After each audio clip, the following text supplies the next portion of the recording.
प्यारे बच्चों अब ब्लैक पेन से ये हेडिंग डालेंगे, फिनोल का नाइट्रीकरण, nitration of phenol. Clear? Black pen से ये हेडिंग डालेंगे, तनु नाइट्रिक अम्ल से क्रिया या तनु नाइट्रिक अम्ल के साथ अभिक्रिया, reaction with dilute nitric acid.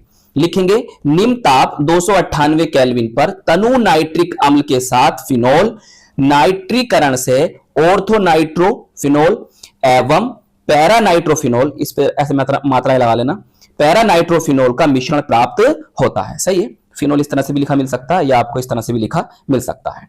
तो हमने जाना कि अगर हम फिनोल की अभिक्रिया तनु नाइट्रिक अम्ल से कर रहे हैं तो हमें ऑर्थोनाइट्रोफिनोल और पैरानाइट्रोफिनोल का मिश्रण प्राप्त होता है। अब आइए रिएक्शन से समझते हैं इस पूरी बात को। प्यारे बच्चों, फिनोल का फॉर्मूला जानते हैं आप? देखिए इस तरह से आप बेंजीन रिंग बनाएंगे, ऐसे ऐसे ऐसे। सही, ये हो गई आपकी बेंजीन। सही है? C6H6 और यहां पर लगा देंगे प्यारे बच्चों OH। सही है? इसे हम कहते हैं फिनोल और इसका नेम लिखेंगे आप इसके नीचे, ये आपकी जिम्मेदारी है। या प्यारे बच्चों आप इसको C6H5OH भी लिख सकते हो और हम इसको फिनोल कहते हैं, हम इसको हाइड्रोक्सी बेंजीन भी कह सकते हैं और हम इसको ना कार्बोलिक एसिड के नाम से भी जानते हैं। ये भी आप याद रखना।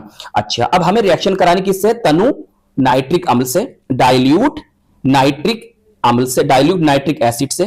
तो हम यहां लिखते हैं तनु, या लिख सकते हो डाइल्यूट, शॉर्ट में लिख सकते हो DIL। क्लियर? HNO3 ये होता है आपका नाइट्रिक अम्ल। अब प्यारे बच्चों आप और मैं जानते हैं कि नाइट्रीकरण में, नाइट्रेशन में जो कारक बनता है, फैक्टर बनता है, वो कौन बनता है? वो बनता है NO2 पॉजिटिव, जिसे हम कहते हैं नाइट्रोनियम आयन। सही? Nitronium ion. अब प्यारे बच्चों इसके पास लोन पेयर ऑफ इलेक्ट्रॉन होते हैं जो कि बेंजीन रिंग की तरफ आएंगे प्लस M इफेक्ट कारण।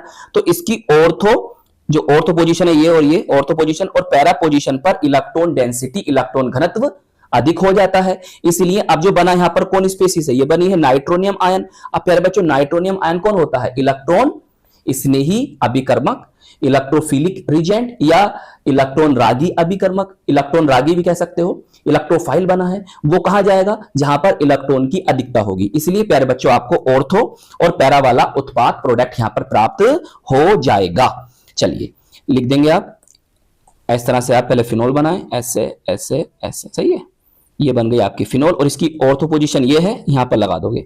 इसका नेम क्या होगा प्यारे बच्चों? इसका नेम होगा ऑर्थोनाइट्रोफिनोल। नीचे लिख दोगे ऑर्थोनाइट्रोफिनोल और इसका सेकंड नेम मैंने आपको बताया था, सेपरेट रिएक्शन भी करा चुका हूं, वो नेम भी मुझे बताना आप कि ऑर्थोनाइट्रोफिनोल को और क्या कह सकते हैं। प्लस अब एक बार जो होगा प्यारे बच्चों ये कहां आ जाएगा? NO2 ग्रुप, ये इसकी पैरा पोजीशन पर आ जाएगा। बस इतनी सिंपल सी रिएक्शन है, ये आ गया। अब इसका नेम क्या होगा वो आप इसके नीचे लिखेंगे जरूर याद करके, पैरानाइट्रोफिनोल।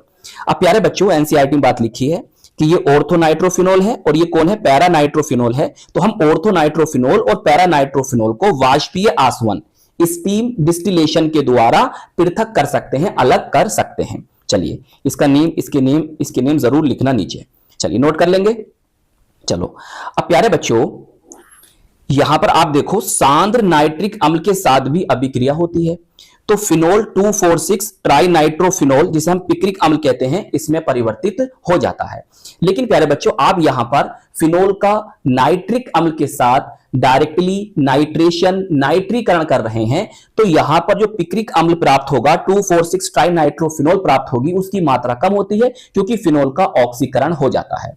हम आपको पढ़ा भी चुके हैं कि फिनोल से पिक्रिक अम्ल कैसे बनाया जाता है अधिक मात्रा में, कि हमें पहले फिनोल का सल्फोनीकरण, सल्फोनेशन करना होता है, उसके बाद हम उसका नाइट्रीकरण, नाइट्रेशन करते हैं और इस प्रकार जो पिक्रिक एसिड प्राप्त होता है 2,4,6 ट्राइनाइट्रोफिनोल प्राप्त होता है, वो अधिक मात्रा में प्राप्त होता है। और डायरेक्टली करोगे तो आपको कम मात्रा में प्राप्त होगा क्योंकि फिनोल का हो जाता है क्या?